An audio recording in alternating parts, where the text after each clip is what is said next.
दोस्तों, क्या हो अगर आप अपने हॉलीडेज मनाने के लिए कहीं जा रहे हो और तभी वो प्लेन क्रैश हो जाए, जिस वजह से आप सीधा जाकर गिरते हैं खतरनाक जंगल में जो चारों तरफ से कुछ खतरनाक जीवों से घिरा हुआ है। तो कहानी शुरू होती है कैलनॉन बैंक से, जहां पर हम एक रॉबरी होते हुए देखते हैं। ये चोरी 4 दोस्त मिलकर कर रहे थे जो बड़ी चालाकी से पैसों को लेकर फरार हो जाते हैं। जिसके बाद हम एयरपोर्ट का सीन देखते हैं और यहाँ हमारी मुलाकात होती है मिया नाम की एयर होस्टेस से। उसके बॉयफ्रेंड ने उसे एक लाइटर गिफ्ट किया, जिसे पाकर वो उसे कॉल करती है और फिर दोनों कुछ दिनों बाद एक हॉलीडे प्लान करने का डिसाइड करते हैं। इसी दौरान मिया की कलीग आकर उसे ज्वाइन करती है और तभी हम एयरपोर्ट पर उन्हीं 4 रॉबर्स को देखते हैं जिन्होंने अपना पूरा हुलिया बदल लिया था। ये असल में उसी फ्लाइट से सैन क्रास्टो जा रहे हैं जिसमें मिया और जूली भी मौजूद है, लेकिन उन्हें उस फ्लाइट में जितने भी लोग बैठे हैं उन्हें इस बात का जरा भी अंदाजा नहीं है कि असल में ये लोग कौन है। आपको भी नहीं पता, कोई नहीं, कुछ ही देर में सब कुछ पता चल जाएगा। अब फ्लाइट टेक ऑफ करती है और पायलट को कॉफी सर्व की जाती है, जिसके बाद मिया और जूली सारे पैसेंजर को भी ड्रिंक सर्व करते हैं। और तभी सॉल्ट नाम का बंदा जो उन्हीं 4 में से था वो जाकर वॉशरूम में स्मोक करने लगता है, जो कि मिया को पता चल जाता है, जिसके लिए वो उसे बहुत सुनाती है और कहती है कि तुम्हारी इस हरकत की वजह से प्लेन में जितनी भी लोग बैठे हैं उनकी जान खतरे में आ सकती है। लेकिन सॉल्ट माफी मांगने की बजाय उल्टा उसे ही सुनाने लगता है, जिससे कि मिया वहां से चली जाती है। उधर एयरपोर्ट अथॉरिटी से पायलट को पता चलता है कि आगे जाकर मौसम बहुत खराब होने वाला है, इसलिए उनके लिए बेहतर होगा कि वो आगे ना जाए और प्लेन को वापस मोड़ ले। अब पायलट मिया को बुलाकर प्लेन में अनाउंसमेंट करने को बोलता है कि वो जाकर सभी को ये बता दे कि अब हम वापस जा रहे हैं क्योंकि मौसम बहुत खराब है। लेकिन यहाँ इन 4 रॉबर्स को तो जल्दी से सैन क्रास्टो पहुंचना था, इसलिए जॉन जो कि इनका हेड होता है वो अपने साथियों को इशारा करता है, जिसके बाद वो फौरन खड़े होकर सारे पैसेंजर और उस प्लेन को बंदी बना लेते हैं, क्योंकि अगर वो वापस गए तो उन्हें पकड़ लिया जाएगा। अब जॉन सीधा कॉकपिट में पहुंचता है और पायलट को धमकी देता है कि सैन क्रास्टो की तरफ चलो। और बाहर फिल और सॉल्ट सारे पैसेंजर को चुप कराने में बिजी थे, लेकिन सभी पैसेंजर डरे हुए थे क्योंकि खराब मौसम की वजह से बहुत टर्बुलेंस हो रही थी और ऊपर से यह प्लेन अगवा कर लिया गया था।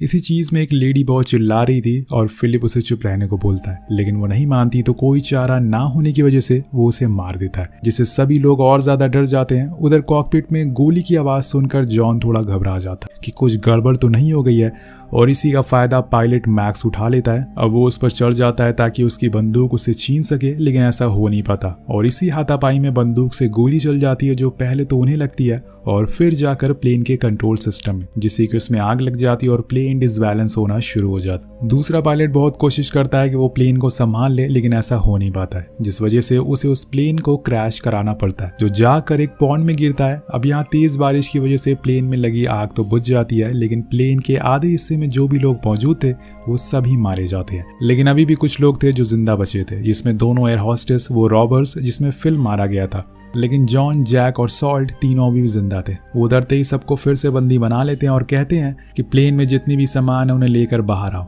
और अगर उन्होंने ऐसा नहीं किया तो वो उन्हें मार देंगे। इसी दौरान हम एक लेडी को देखते हैं जो काफी घायल थी। उसे मिया फर्स्ट एड दे रही थी, इसलिए वो सामान लेने नहीं जाती, पर जॉन को ये बात पसंद नहीं आती, तो वो उस लेडी को जान से मार देता और उसका कहना था कि उसे बीमार लोगों की जरूरत नहीं है। अब इसके बाद वो जेरी, जो कि एक बचा हुआ पायलट था, उसे यहाँ से सैन क्रास्टो पैदल चलने को कहता है, क्योंकि उसे ही रास्ता पता था, पर वो मना कर देता है। वो ऐसे पैदल थोड़ी रास्ता बता सकता है, लेकिन बहुत सुनाने पर वो उसे बताता है कि शायद यहाँ से इनकी मंजिल 50 मील दूर है। तो सभी लोग पहले तो पैसों से भरा बैग उठाते हैं और उसे लेकर चलने लगते हैं, लेकिन तभी अचानक से पास वाले पॉन्ड से एक क्रोकोडाइल जेरी पर हमला कर देता और उसे घसीटते हुए पानी में ले जाता है। अब सभी रॉबर उस पर लगातार गोलियां चलाना शुरू करते हैं, जिससे वो क्रोकोडाइल भी मारा जाता है, लेकिन यही उनसे सबसे बड़ी भूल हो जाती है। उन्हें ऐसा नहीं करना चाहिए था। इनके जाने के बाद हमें पता चलता है कि जिस क्रोकोडाइल को इन्होंने मारा था वो असल में बेबी था, और उसे मारा हुआ देखकर उसके पास उसकी माँ, जो कि उससे कई गुना ज्यादा बड़ी थी,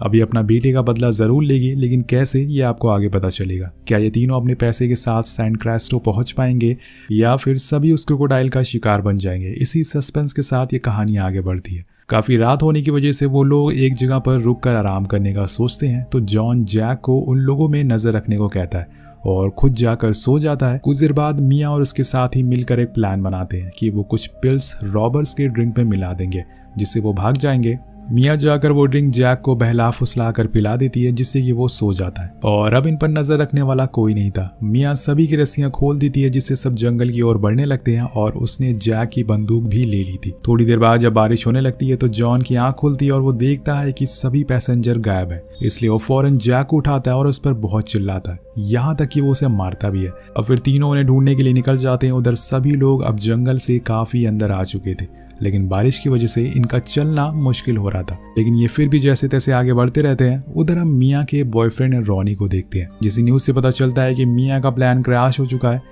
इसलिए अब उसे डर लगने लगा था कि कहीं उसे कुछ हो न जाए। अब वो अपने दोस्तों से कहता है कि मुझे उसे ढूंढने जाना होगा, लेकिन आखिर कैसे मुझे पता चलेगा कि वो इस समय कहाँ पर है। उधर जंगल में बारिश में सभी आगे बढ़ रहे होते हैं। जूली जो कि सबसे पीछे चल रही थी, उसे क्रोकोडाइल आकर निगल जाता और ये वही क्रोकोडाइल था जिसके बच्चे को उन लोगों ने मार डाला था। मिया बहुत कोशिश करती है कि वो कैसी भी करके अपने दोस्त को बचा ले, लेकिन वो उसे शूट भी करती है, लेकिन वो इतना बड़ा था कि उस पर गोलियों का असर ही नहीं हो रहा था। कुछ लोग जूली को ऐसी मरते हुए देखकर बहुत डर जाते हैं, इसलिए वो वापस वहीं भागने लगते हैं जहां से आए थे। इसी चक्कर में उनकी मुलाकात फिर से उसी रॉबर से होती है और अब ये सभी फिर से उनके चंगुल में आ चुके हैं। वो एक बार फिर से अपने सामान को इनसे उठवाता है और आगे बढ़ने को कहता है। मिया उन्हें जूली की मौत और उस क्रोकोडाइल के बारे में बताने की कोशिश करती है, लेकिन वो उसकी एक बात सुनने को राजी नहीं थे और बस उन्हें मारते रहते हैं। और खासकर जॉन तो कुछ ज्यादा ही गुस्से में था। वहीं दूसरी ओर रॉनी, जो अपने दोस्त वार्नर के साथ अब उसी ब्लैक बॉक्स को ट्रैक कर रहा था जो उनके प्लेन में लगा हुआ था, जिसे शायद उसे अपनी गर्लफ्रेंड मिल जाए।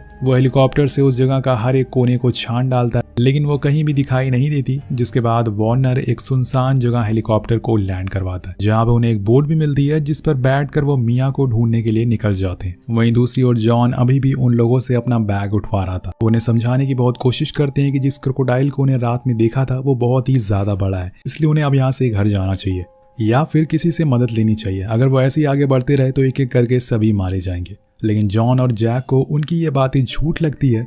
उन्हें लगता है कि शायद वो उन्हें बेवकूफ बनाने की कोशिश कर रहे हैं। सीन कट होकर पहुंचता है रॉनी पर, जिसे ट्रैकर में एक जगह मिल गई थी, जिससे थोड़ी ही दूर पर क्रैश हुआ प्लेन भी मौजूद था। इसलिए वो और वार्नर बोट को छोड़कर पैदल ही आगे का सफर तय करते हैं। कुछ देर बाद रॉनी को वही लाइटर मिलता है जिससे उसने मिया को गिफ्ट करा था, जिसे देखकर वो समझ जाता है कि वो कहीं आसपास ही और वो जिंदा भी है। लेकिन तभी अचानक से वही क्रोकोडाइल उनके सामने दस्तक देता है, जिसे देखकर वो कांपने लगते हैं। अब वार्नर उस पर गोलियां चलाना शुरू करता है, जिससे कि इन्हें भागने का कुछ टाइम मिल जाता है। ये अपनी पतलून उठाकर भागना शुरू करते हैं, लेकिन वो तो इनके पीछे हाथ धोकर पड़ चुका था और इसी चक्कर में वो दोनों अलग हो जाते हैं। रॉनी तो बोट तक पहुंच जाता है, लेकिन वार्नर नहीं आता, तो उसे आवाज लगाता है और उसकी आवाज सुनकर वो भी वहां तक पहुंच जाता है, जिससे कि वो फौरन बोट लेकर वहां से निकल जाते हैं। तो देखा आपने, ये गर्लफ्रेंड को छोड़कर ये भाग गया, क्या आशिक बनेगा ये। लेकिन कुछ देर बाद हम देखते हैं कि वो वहीं पहुंच जाता है जहां पर मिया रॉनी को देख लेती है और बहुत ही खुश होती है।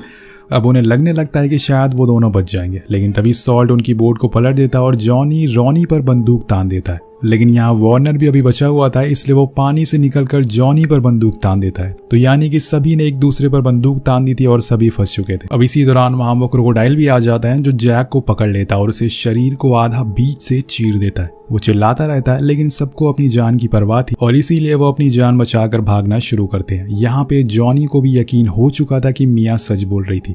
वो लोग लेक में बने एक पुराने से घर में घुस जाते हैं, जहाँ पर एक बार जॉनी और मैक्सी उन सारे लोगों को बंदूक के निशाने पर ले लेता है। और उधर एक आदमी क्रोकोडाइल को चिढ़ाने लगता है कि देख बेटा, अब मैं ऊपर आ गया हूँ तो यहाँ पर कैसे आ सकता है। लेकिन वो शायद आज किसी को आखिरी बार गाली दे रहा था, क्योंकि अगले ही पल वो क्रोकोडाइल आकर उसे दबोच लेता है और उसकी भी जान चली जाती है। उधर अंदर सभी लोग बात कर रहे होते हैं कि आखिर ये क्रोकोडाइल इतना बड़ा कैसे हो गया है और इसके ऊपर किसी भी तरह का वार असर क्यों नहीं कर रहा है। तब वार्नर उन्हें एक फ्लैशबैक स्टोरी बताता है, जो आपको पार्ट 2 में देखने को मिलेगी, जिसमें आपको पूरी तरीके से पता चल जाएगा कि ये क्रोकोडाइल असल में इतना बड़ा कैसे हो गया और ये भी यहाँ पर कैसे आया। वेल, यहाँ पर वार्नर सभी से कहता है कि अगर तुम लोग चाहो तो मैं तुम्हें अपने हेलीकॉप्टर से यहाँ से घर ले जा सकता हूँ, लेकिन उसके लिए तुम्हें मुझे कुछ पैसे देने होंगे। अब जान के आगे पैसों की क्या कीमत थी वो सभी मान जाते हैं। जिसके बाद वो मैक्स और एक लड़के को बोट लाने को कहता है और मिया को वो सारे बैग्स रखने को कहता है जिसमें पैसे भरे थे, जो कि वो ले आती है। लेकिन तभी उसके पीछे वो क्रोकोडाइल भी आ जाता है और उस घर के एक हिस्से को तोड़ देता है, जिस वजह से वहां पर पानी आ गया था और उसे तैरने में आसानी हो गई थी,